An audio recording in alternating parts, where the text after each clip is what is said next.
Ay mga tol, pagbati ng pag-ibig at kapayapaan sa ating lahat. Salamat sa Diyos at narito po tayo para mag-vlog.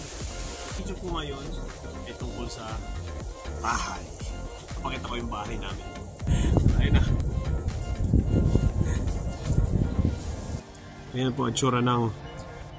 Ang kwarto ko po is $150. So border po ako dito.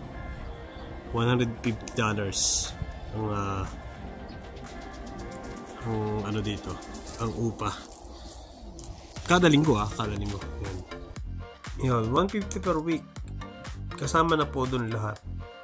Yung gasol, kuryente, wifi.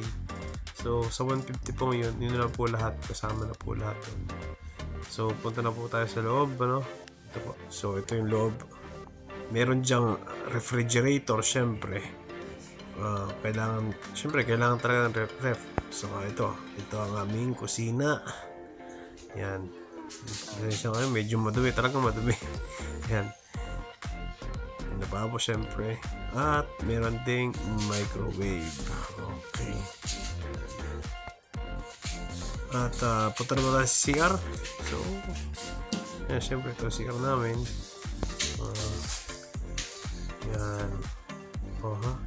Medyo malabo yung salamin kasi naligo ako. Ito yung shower namin. Yan. Naman tayo sa kwarto ko. Yan. Ito naman po yung kwarto ko. Papakita ko na sa inyo. Yan. Yan po nagkakahalaga ng $150 per week. Kada linggo po. So, ganyan lang po siya kalaki. Pwede rin po akong kumuha ng kasama rito.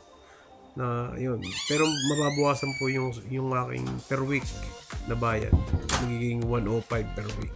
Hati kami 210 per week pag dalawaan sa isang kwarto. Pinakamura na po yun sa kwartong ito. So yun guys, sana nakatulong sa paghahanap ng kwarto nyo. See you next vlog.